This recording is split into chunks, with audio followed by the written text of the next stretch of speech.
আজকে একটা জিনিস খেয়াল করলাম, যেটা হচ্ছে রতে যেটা ট্রেভিস স্কটের যে থিম সং ছিল, সেই সংটাকে সরিয়ে দিয়েছে ডাব্লিউডাব্লিউই। আর এখন এমিনেমের আর জুস ওয়ার্ল্ডের যে গরিলা বলে একটা সং আছে, সেই গানটা থিম সং বানিয়েছে ডাব্লিউডাব্লিউই এবছরে। এটা আমি নোটিস করিনি আগে, তো এটা দেখলাম। তো ট্রেভিস স্কটকে পুরোপুরি ডাব্লিউডাব্লিউই সরিয়ে দিচ্ছে। এটা ভালোই হয়েছে, কারণ ট্রেভিস স্কট তো গত বছর যা করেছিল। নমস্কার, রেসেল টক বাংলা আপনাদের সকলকে স্বাগত। তো ছিল বেলফাস্ট আয়ারল্যান্ড থেকে। প্রথমেই আমরা গুন্থারের এন্ট্রেন্স দেখতে পারি। গুন্থার এসে অ্যানাউন্সমেন্ট করে যে রাম্বেলের ম্যাচের পার্টিসিপেট নিতে চলেছে। এরপরে এজ স্টাইল এসে ইন্টারাপ্ট করে। তো এজ স্টাইল এসে বলে যে আগের সপ্তাহে যে ম্যাচটা হয়েছিল ওটা ওটা গুন্থার কিন্তু ট্যাপ আউট করেছিল, কিন্তু ওটা বলে ওটা বলে এজ স্টাইল বলে আমি রিম্যাচ চাই। তো রিম্যাচ চাই, গুন্থার বলে না, রিম্যাচ আমি দিতে পারবো, কারণ আমি ডবল ডিউটি করবো না, তোমাকে আমি রিম্যাচ আমি দেবো না। তো এজ স্টাইল বলে তুমি ট্যাপ আউট করেছো, স্বীকার করো, আর নয়তো রিম্যাচ দিতে হবে, আমার রিম্যাচ চাই এইভাবে বলে। তো গুন্থা বলে ঠিক আছে, আমি রিম্যাচ দিতে পারি, কিন্তু একটা শর্তে, তোমার কেরিয়ার অন দ্য লাইন রাখতে হবে। তো কেরিয়ার অন দ্য লাইন, এটা এজ স্টাইল শুনে একটু অবাক হয়ে যায়। তো তখন বলে যে আমি তোমায় সময় দিচ্ছি আজকে রাতের মধ্যে, যে তুমি জানাও যে এই ম্যাচটা করবে কি করবে না, এটা তোমার উপর নির্ভর করছে। এজ স্টাইলকে বলে গুন্থার চলে যায়। তো এটা দেখতে পারি। এই সেগমেন্টের পর আমরা দেখতে পারি একটা ম্যাচ হচ্ছে বেকি লিঞ্চ ভার্সেস ম্যাক্সিম ডুপ্রি ইন্টারকন্টিনেন্টাল চ্যাম্পিয়নশিপের একটা ম্যাচ ছিল, আবার রিম্যাচ ছিল। তো এই ম্যাক্সিম ডুপ্রির সাথে ন্যাটালিয়াও ছিল আজকে সাথে। তো ন্যাটালিয়া রিংয়ের আউটসাইডে ছিল। তো এই ম্যাচটা ভালোই হয়েছে মোটামুটি। তো কিন্তু লাস্টে যেটা হয়, নাটালিয়া হিল টার্ন হয়ে যায় আজকে। নাটালিয়া বেকি লিঞ্চের রোপ ব্রেক করে দেয়। ম্যাক্সিম ডুপ্রি প্রায় জিতে যাচ্ছিল, তখন বেকি লিঞ্চের রোপ ব্রেক করে বেকি লিঞ্চের ওই সময় ম্যাক্সিম ডুপ্রিকে করে দেয়, ডিস্ট্রাকশন করে দেয়, আর বেকি লিঞ্চ ওই সুযোগ নিয়ে ম্যাক্সিম ডুপ্রি পিন করে জিতে যায়। আর তারপর নাটালিয়া অ্যাটাকও করে ম্যাক্সিম ডুপ্রির উপর। তো এটা তো একটা হয়। এই ম্যাচটাও আবার বেকি লিঞ্চ রিটার্ন করে নেয় ইন্টারকন্টিনেন্টাল চ্যাম্পিয়নশিপ। তো এরপরে একটা ম্যাচ দেখতে পারি, সেটা হচ্ছে vision versus Rey Mysterio Lucha ব্রাদার্সের এই tag team six man tag team match.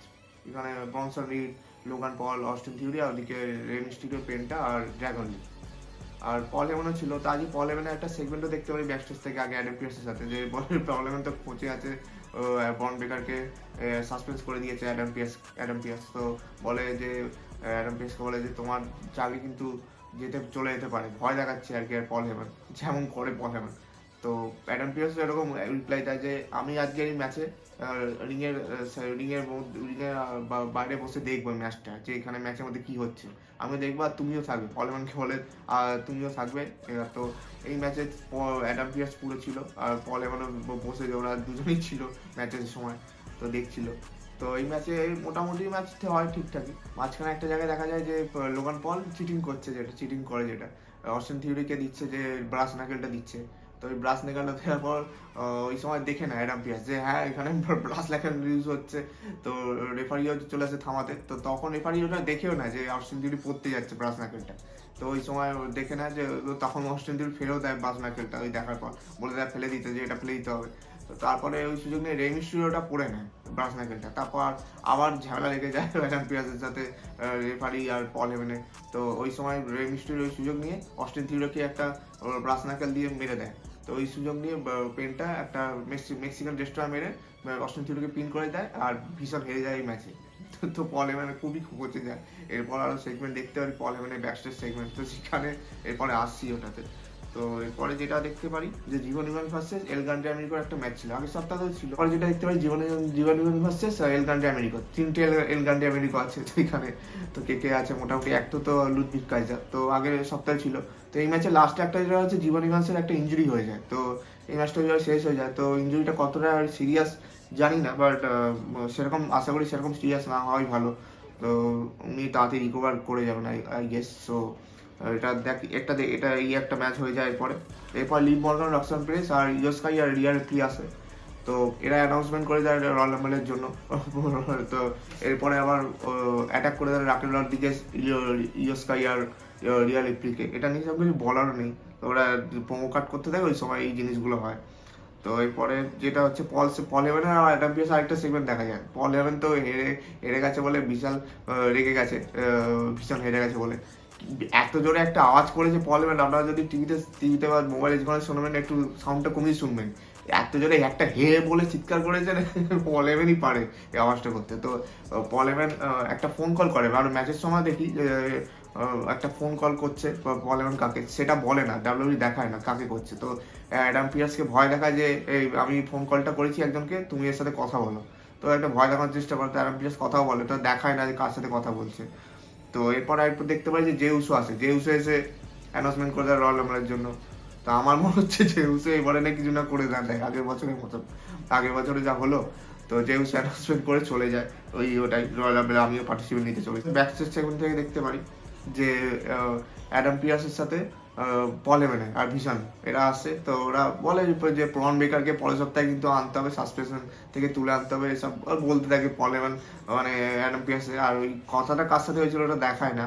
তো তারপরে এজ স্টাইলও আসে, এজ স্টাইল এসে ডিসিশন নিয়ে নেয় যে বলে যে আমি এই ম্যাচটা করবো, career on the line match, আমি এটা করবো, এই ম্যাচটা করবো। তো অ্যাডাম পিয়ার্স বলে এটা এই ম্যাচটা করলে কিন্তু তোমার কেরিয়ার, যে তুমি হেরে যাও, কেরিয়ার অন দ্য লাইন মানে তুমি এই রিটায়ারমেন্ট নিয়ে নিতে হবে। তো বললো আমি রাজি আছি, আমি এই ম্যাচটা করতে চাই। তো আমার এই ম্যাচটা তো অফিসিয়াল হয়ে যায় গুন্থার ভার্সেস এজ স্টাইলের জন্য, এজ স্টাইলের এই ম্যাচটা রয়্যাল রাম্বলের জন্য। তো আমার যেটা মনে হয় এই ম্যাচে এজ স্টাইল হারবে না, এজ স্টাইল গুন্থারের কাছে হারবে না, জিতবে বরং। কারণ আমার মনে হচ্ছে আগের ম্যাচে তো গুন্থারকে জিতিয়েছে, তো এই ম্যাচে এজ স্টাইল জিতবে, এই ম্যাচে রিটায়ারমেন্ট হবে না। কারণ একটা জিনিস সবাই বলছে যে রয়্যাল রাম্বলে এজ স্টাইলের ডেবিউ হয়েছিল ডাব্লিউডাব্লিউতে, তো আমার মনে হয় না রয়্যাল রাম্বলে এত তাড়াতাড়ি উনি নিয়ে নেবেন রিটায়ারমেন্ট। তো যতদূর মনে হয় রেসেলমিনিয়ায় তো উনি বলেছিলেন রেসেলমিনিয়ার সময় নিয়ে নেবেন, সামার স্ল্যামের আগে রেসেলমিনিয়াতে। তো আমার মনে হয় আরেকটা ম্যাচ যেটা হয়তো হবে গুন্থারের সাথেই, সেটাই হয়তো ফাইনাল ম্যাচ হবে, রিটায়ারমেন্ট ম্যাচ হতে পারে এজ স্টাইলে। তো দেখা যাক কি হয়। এরপরে মেন ইভেন্ট আসে, মেন ইভেন্ট থেকে দেখতে পাই সিএম পাঙ্ক ভার্সেস ফিন ব্যালারের ম্যাচ ছিল। তো এই ম্যাচে ফিন ব্যালারের ম্যাচে তো এই ম্যাচ তো খুবই ভালো ছিল। আয়ারল্যান্ডের বেকি লিঞ্চ আর ফিন ব্যালার তো দুজনেই আয়ারল্যান্ড থেকে বিলং করে। তো আজকে পপ তো ভালো পেয়েছে যখন ফিন ব্যালারের এন্ট্রেন্স হয়, তো এন্ট্রেন্স হয় ওনার হোম কান্ট্রি আয়ারল্যান্ড।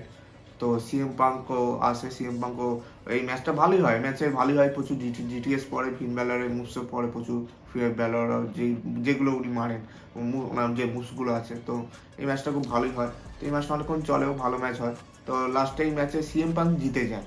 তো আমি যেটা বলেছিলাম আগের সপ্তাহে যে সিএম পাঙ্ক এটা জিতে যাবে, কারণ হচ্ছে ড্রু ম্যাকেন্টাইয়ারের সাথে যেটা হয়েছিল ওটা অনেকদিন ধরেই হচ্ছিল, আর ফ্যানরা এটা অনেকদিন ধরে ক্লেম করছিল যে না ড্রু ম্যাকেন্টায়ারকে জেতাতে হবে। ট্রিপল এইচ বুঝেও গেছিলো যে না জেতালে ড্রুকে, না জেতালে এই ম্যাচে নাহলে অন্য কিছু হয়ে যেতে পারে, মানে বিশাল আউটরেজ আসতে পারে। তো ওই জন্য আগে তো ড্রুকে আনডিসপিউটেড চ্যাম্পিয়নশিপ দেওয়া হয়েছে, ওটা একটা আলাদা ব্যাপার ছিল। কিন্তু আজকে যেটা ফিন ব্যালারকে হারানো হয়েছে, আমি এটা জানতাম যে ফিন ব্যালারকে চ্যাম্পিয়নশিপ দেবে না এত তাড়াতাড়ি, মানে এত তাড়াতাড়ি, মানে এই ম্যাচে তো মানে ফিন ব্যালার ভিক্টরি পাবে না, আমার যা মনে ছিল সেটাই হলো। তো সিএম পাঙ্ক হ্যান্ড রেস করে ফিন ব্যালারে, হাত ধরে তুলেও দেয়, এবং ওই সময় সিএম পাঙ্ক একটু ফ্যানদের থেকে বুও শুনতে পায়।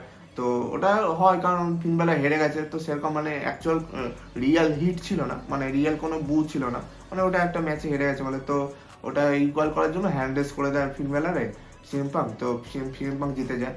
তো আমার যেটা মনে হয় ফিন ব্যালারকে ইমিডিয়েট জাজমেন্ট ডে থেকে ব্রেকআপ করাতে হবে, আর সিঙ্গেল রানের জন্য যেতে হবে, যা হোক করে হোক, বেবি ফেস টার্ন করেই হোক, যা হোক করে ফিন ব্যালারকে একটা সিঙ্গেল রান দেওয়া শুরু করতে হবে, স্টার্ট করতে হবে, তবেই ওনার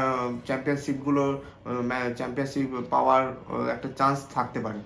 আর এবছর শোনা যাচ্ছে যে ফিন ব্যালার একটা ভালো পুশ দিয়ে চলেছে ডাব্লিউডাব্লিউ, তো দেখা যাক। আর আমার মনে হয় ডমিনিক মিস্ট্রিও ভালো অপশন হবে, হচ্ছে ডমিনিক মিস্ট্রিওর সাথে একটা ফিউডে দেওয়া ফিন ব্যালারকে, কারণ ইন্টারকন্টিনেন্টাল চ্যাম্পিয়নশিপ ডমিনিক মিস্ট্রিওর কাছে আছে। তো এরকম করে আস্তে আস্তে বিল্ড আপ দিয়ে ওয়ার্ল্ড চ্যাম্পিয়নশিপের জন্য যেতে পারে ফিন ব্যালার। তো এইভাবে একটা করতে পারে ডাব্লিউডাব্লিউ। তো সিঙ্গেল ডান্সের জন্য এইটা ফিন ব্যালারকে নিয়ে এখনই শুরু করে দেওয়া উচিত আমার যা মনে হয়। তো আজকের এই ছিল। তো আপনারা মতামত দিতে পারেন, আর আপনাদের কেমন লেগেছে, আর আপনারা মতামত দিতে পারেন কমেন্ট সেকশনে, আপনাদের ভিডিওটি কেমন লেগেছে, কীভাবে আমরা উন্নতি করতে পারি এই ভিডিওয়ে, আর বলতে পারেন সব কিছু কমেন্ট সেকশন করে, কমেন্টে করে। আর আমাদের একটি পরে নেক্সট ভিডিও আসছে খুব শীঘ্রই, আজকেই সম্ভবত এসে যাবে। তো সেটাও আপনারা দেখবেন, সেখানে রেসেলমিনিয়ার কিছু জিনিস নিয়ে আর ফাম্বেলের নিয়ে আমরা ডিসকাশন করেছি, তো ওটাও দেখবেন। তো আপনাদের এই ভিডিওটি ভালো লেগে থাকলে লাইক, শেয়ার অ্যান্ড সাবস্ক্রাইব করবেন, আর কমেন্ট করতে ভুলবেন না।